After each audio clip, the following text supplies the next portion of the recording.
What happens when a group of young students sung with wings, ears, or magic are pulled from class and placed aboard a 400-year-old warship suddenly brought back to life?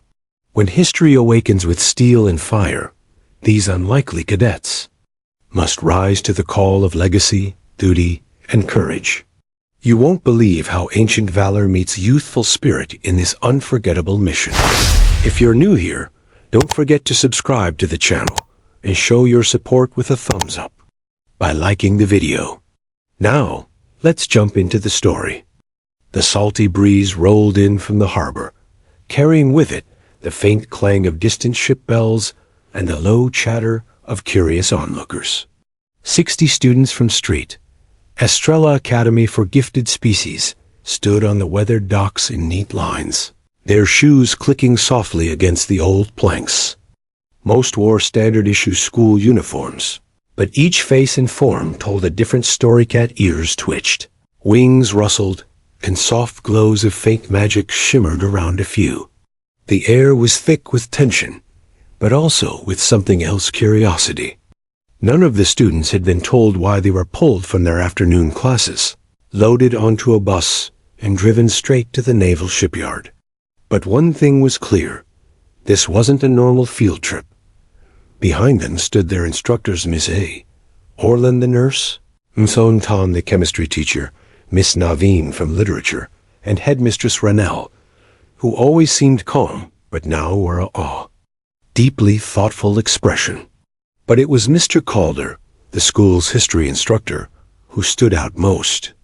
The students barely recognized him when he appeared on the ship's deck, striding with purpose in a crisp old Navy uniform, complete with faded medals and silver buttons.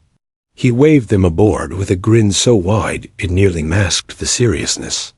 In his eyes, the ship they were boarding was the TNS Valiant, a massive steel warship that looked like it had been lifted straight out of a museum. In fact, it technically had. Once retired and docked as a ceremonial relic, the Valiant had become a living piece of history, a name whispered with pride in every military classroom. Yet here it sat, engines humming softly under its deck, gently, bobbing in the water like it was waiting for something or someone. The sight of it made even the most confident students hesitate at the bottom of the boarding ramp. From every direction, civilians gathered on adjacent docks and rooftops, holding up cameras and streaming drones, whispering excitedly among themselves. The students could feel the heat of attention, and many shifted uncomfortably under the invisible weight of so many eyes. Among the group, 6 girls stood slightly apart. Sola, a quiet angel with white hair and delicate wings, kept her eyes down. Beside her, Nixie, a black-haired cat girl with sharp golden eyes, scanned everything like she expected danger around every corner. The Eldon twins, Irene and Kasia, tall and poised, whispered softly in their melodic language. Zia, a soft-spoken Phi with glowing fingertips, clutched her satchel tightly. And finally, Lindra, a wolf girl with a nervous tail twitching behind her, tried hard to look brave, even as her ears lowered slightly. As the last student stepped aboard, the massive front cannons of the ship loomed overhead. Even though they hadn't been fired in decades, their size and presence demanded silence. The students and staff assembled just behind them on the main deck. The crew of the Valiant, dressed in modern naval uniforms, snapped to attention. "Tension on deck," barked a voice. Immediately, everyone stood still as an elderly group of veterans was helped aboard. Some were in wheelchairs, others leaning on canes, but each one wore their old service attire with pride. Wrinkled faces looked across the students, not with judgment, but with something softer, something closer to hope. 2 men followed behind them, their uniforms decorated with the ribbons of high command. One wore the black and silver colors of the modern Star Navy. The other wore the deep blue of the old Earth Fleet. Together, they approached a podium set up on the bow, the sky behind them filled with streaks of orange and gold as the sun began to dip. A hush fell as the Star Navy Admiral raised the microphone. "Citizens of our great world," he began, his voice strong and steady. "Today we remember more than just a ship. Today we honor the legacy of unity, sacrifice, and the will to endure." He paused as a cheer rippled across the harbor. 400 years ago, the TNS Valiant was launched into service. She was there through the hardest storms, across the deepest oceans, and even into the stars. Today, for the first time in over 100 years, she sails again, not for war, but for remembrance. A deep hum vibrated beneath the students' feet as the Valiant's ancient engines roared to life. Even those with dulled senses could feel it, but to Sola and the others, it was overwhelming. They could sense the very heartbeat of the ship steady, powerful, awake. None of them spoke, but the expression on their faces said the same thing. This was no ordinary vessel. The Admiral stepped aside, and then the crowd roared again, louder this time. Overhead, a shadow passed. The students looked up just as a starship emerged from the clouds, a sleek, massive ship with powerful engines and glinting hull markings. It was the TNS Montaigne, a spiritual successor to the Valiant, and instantly recognizable to many of the girls, though they had only been children or even infants when they were rescued from their former worlds. The haunting sound of its repulsion engines triggered vivid memories. It was the same ship that had carried them to safety. The staff members nearby went quiet, some even tearing up. The moment was surreal. The past and present were meeting above their heads, on the sea and in the sky. The girls, who had arrived confused and uncertain, now stood on sacred ground. Something big was happening. None of them knew what was coming next, but they all sensed one thing very clearly. They weren't just here to watch history. They were going to be a part of it. The engines of the TNS Valiant rumbled louder, shaking the deck under every foot and tail as a soft plume of gray exhaust drifted across the harbor. A quiet thrill spread through the students from St. Estrella Academy, though not one of them yet understood what their part would be in this living monument's sudden return to motion. Crew members hurried by, tightening cables, checking gauges, and shouting crisp orders that blended with the hum of machinery. Nearby drones hovered like metallic bees, streaming live footage to giant holoscreens in the city beyond the docks. The whole scene felt as if the past had slipped its chains and was pressing forward into the present, determined to be heard once more. Admiral Claren, dressed in modern Star Navy black and silver, stepped away from the podium and signaled to the students. His voice, amplified by a lapel mic, managed warmth even while it carried command.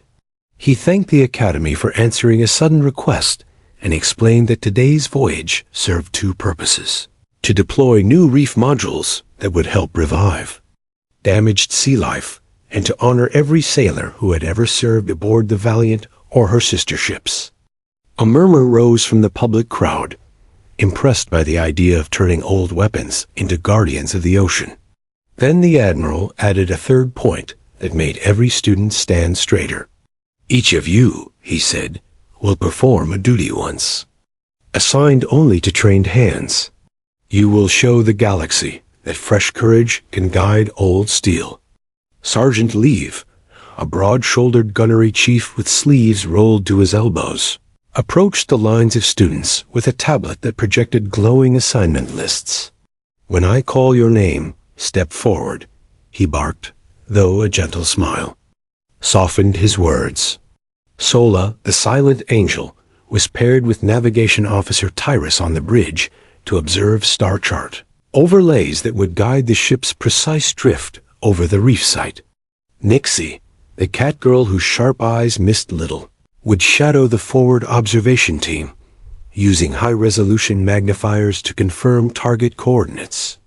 Irene and Kasha, the elven twins who shared an almost telepathic timing, were assigned to communications, tasked with relaying manual signals if the modern network went down.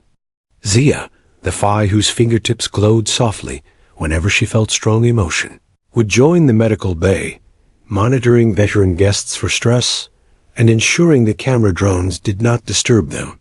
Lindra, the wolf girl, drew a breath when her name was last. She would assist on deck as a spotter for the main guns, relying on keen hearing to detect subtle shifts in the wind.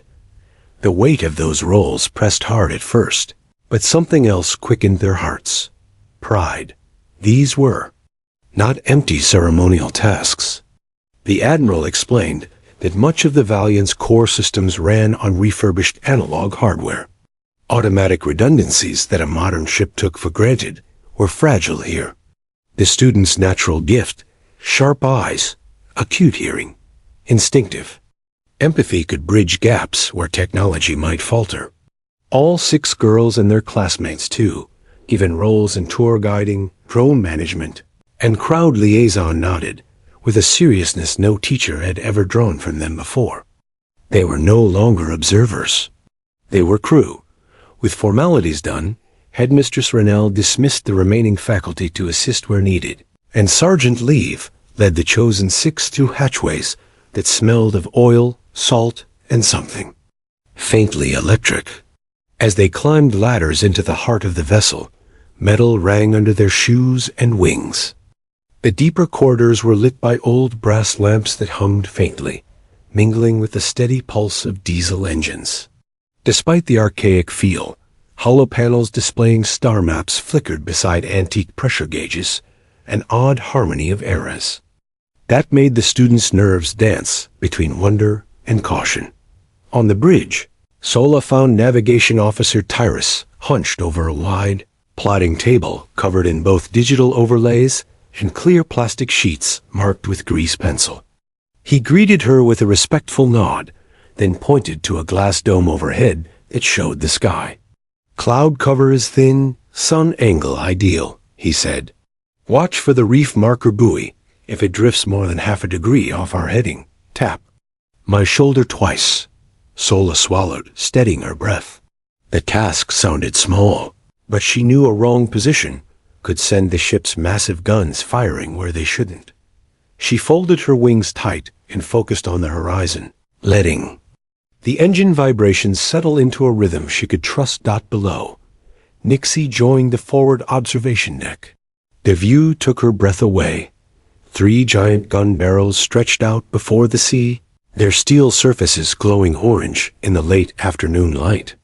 Chief Spotter Moreland handed her a headset and pointed toward a distant drone hovering near the planned reef site. "We'll mark every swell and wind shift," he explained.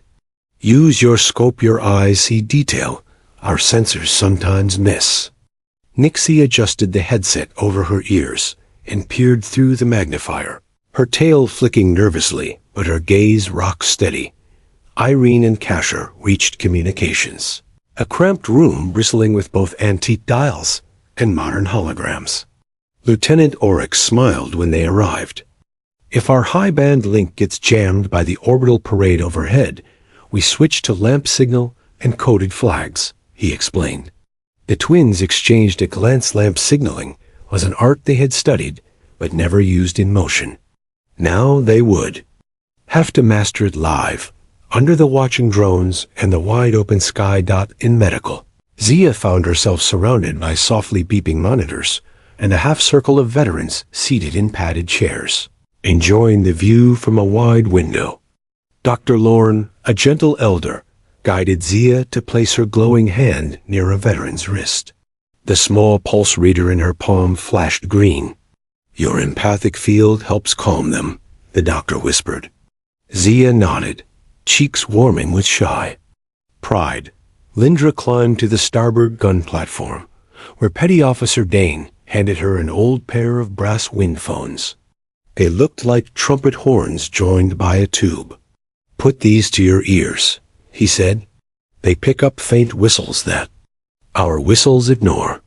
Lindra tested them and blinked at the delicate rise and fall of distant wind tones. "Tell me the moment it changes," Dane added. "Gun crews need seconds warning to compensate." Throughout the ship, Cameras transmitted every assignment to the outside world. Viewers saw students moving with purpose, veterans watching, with approving smiles and a relic of war waking up under young care. The Admiral's plan was working. Suspense and hope mingled across millions of screens. Yet even as the crew settled into roles, a rumble of unexpected static crackled through the intercom.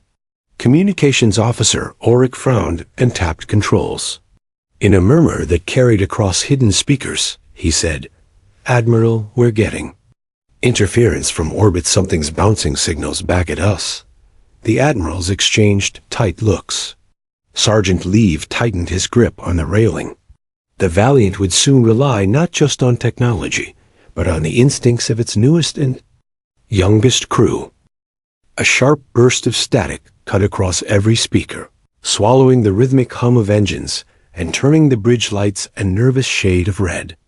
An orbital parade of celebratory satellites had begun relaying festival feeds, but someone or something was flooding the same frequencies the Valiant relied on.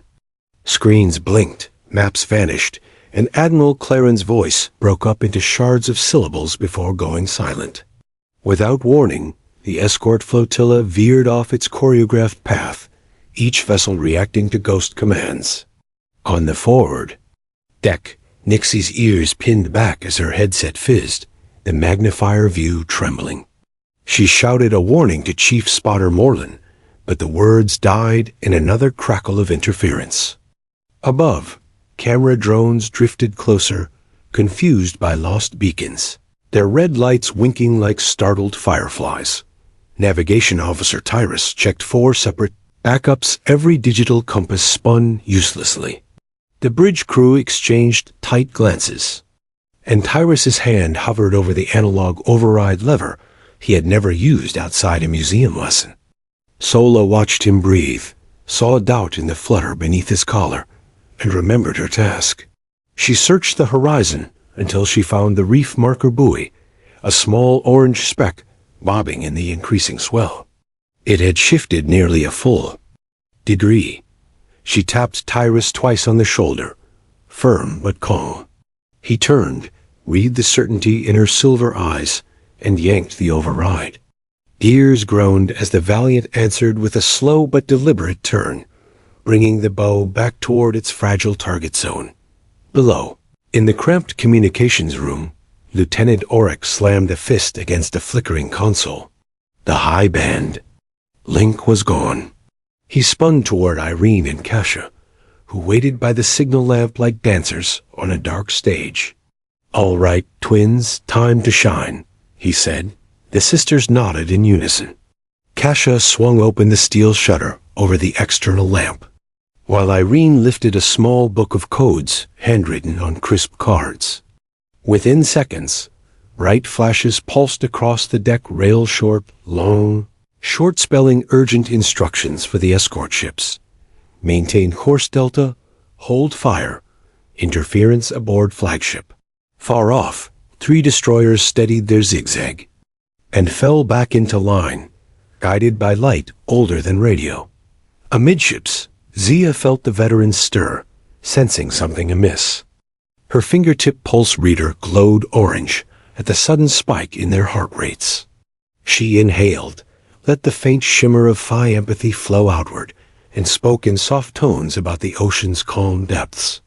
The old sailors eased back, breathing slower.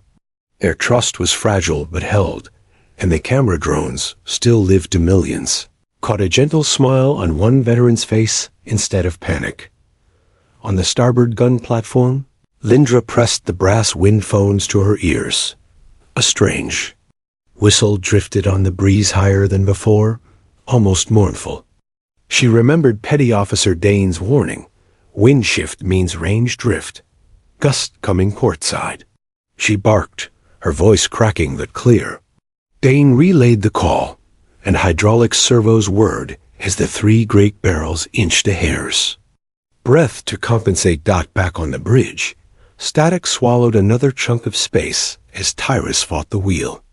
Then, as if a curtain tore, the interference collapsed into sudden silence. Admiral Claren's voice returned, clipped but steady. Manual channels only prepare for live fire demonstration. The reef modules floated dead ahead, marked by orange buoys tossing in white-capped waves. They had one chance. Chief Engineer Renaud, far below deck with Mr. Calder and the rest of the class, spoke through a copper tube that wound up to the bridge. "Guns ready," he announced, the words echoing like they hailed from a past century. Calder glanced at the wide-eyed students clustered around ancient shell hoists. "Remember," he whispered, "valor is not the absence of fear, it's moving anyway." He yanked the whistle cord. Steam hissed. Decades-old machinery rumbled alive above. Nixie caught a glint. One drone had drifted into the firing lane, its confused autopilot hovering directly over the target zone. No electronic signal would reach it in time. She dropped the magnifier, cupped her hands, and shouted toward the lamp station. Kasia saw the frantic gesture, then looked where Nixie pointed. Without pausing, she flashed a new code. Stray drone, clear arc. Somewhere beyond sight, a small escort cutter read the light and fired a microflare. It blossomed blue beside the drone. Startled, the machine veered away. Path clear. Inside medical, Zia's pulse reader shifted back to green. Dr. Lorne met her eyes and nodded. Even the old hearts felt the tide change. Admiral Claren raised one hand. Fire, a thunderclap, rolled across the water.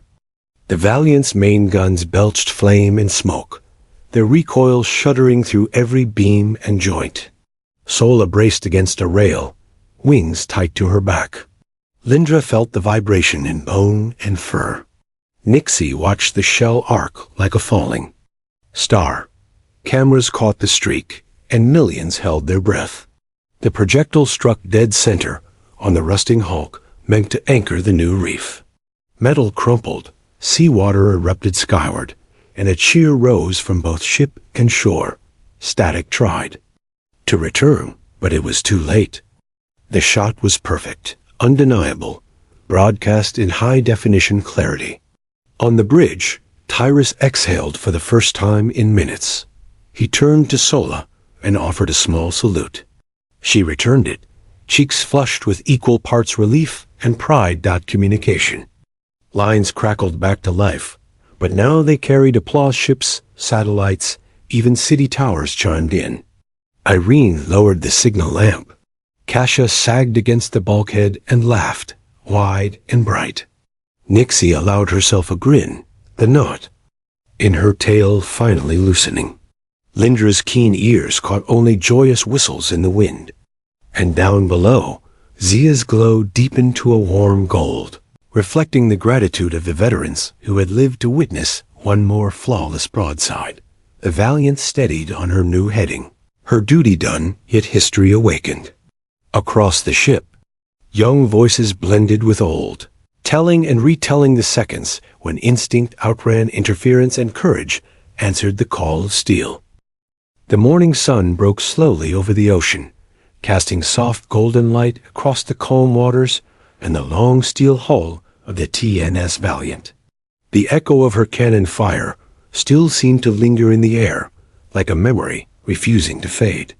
On board, the crew moved with quiet purpose, but the mood had shifted. What started as a commemorative display had become something greater. The ancient battleship had not only performed with precision, it had reminded everyone, from cadets to admirals, that history was not something locked away in the past. It was alive, and it had just spoken in thunder.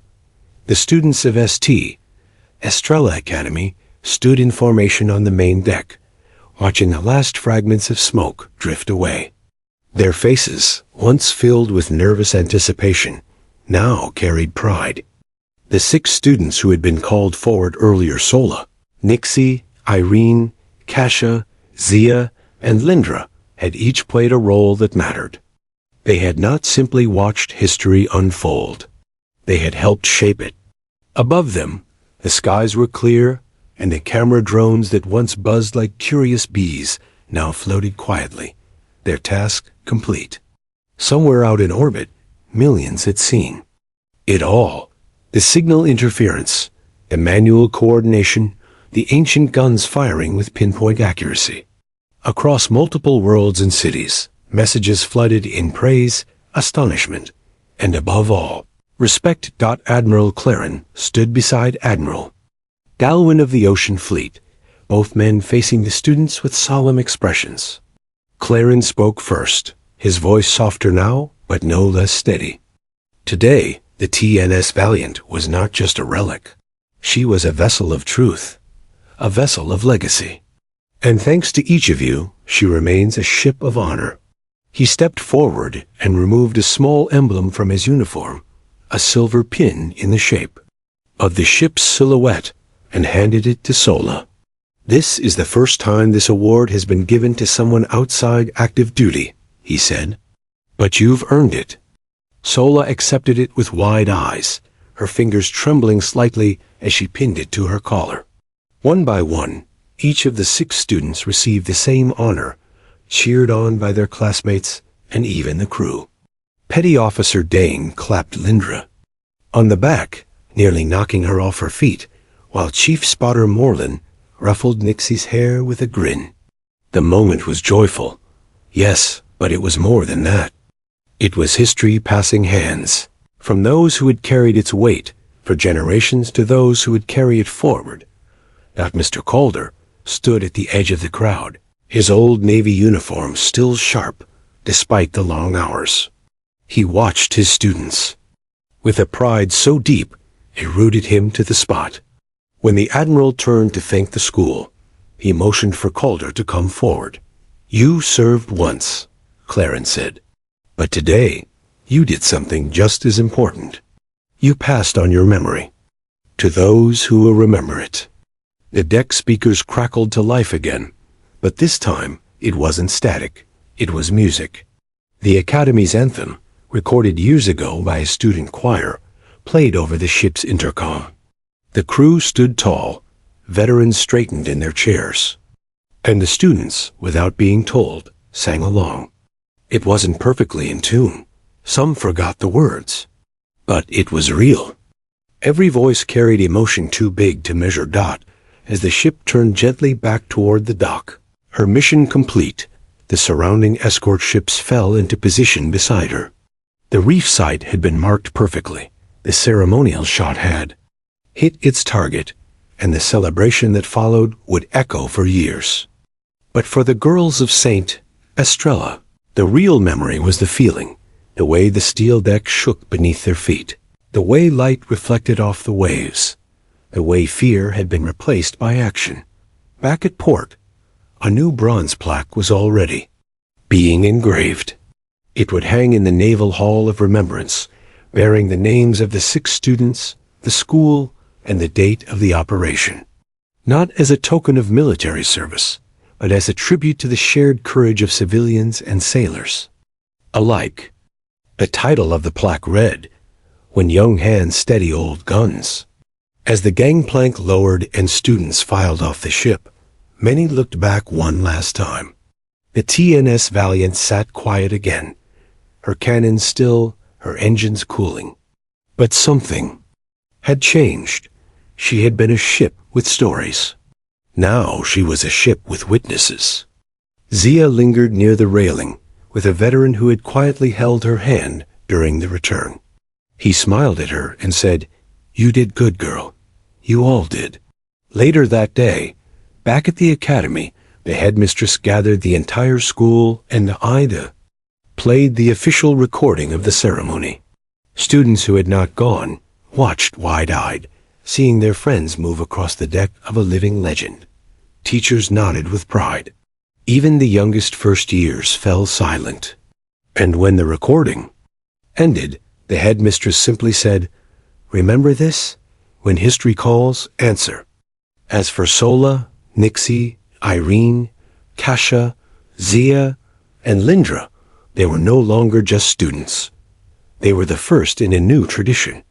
The Star Navy and Ocean Fleet announced that every year, a team of students would be selected to participate in operations.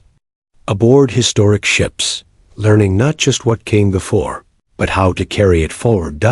In quiet corners of the campus, the 6 girls would sometimes sit together, recalling the sound of cannon fire, the taste of salt in the air, and the strange peace that came after doing something hard. And they knew, whatever paths they walked next, they had already proven something, not to the world, but to themselves. They had become a part of something greater, not by command, not by force, but by stepping forward when it mattered most.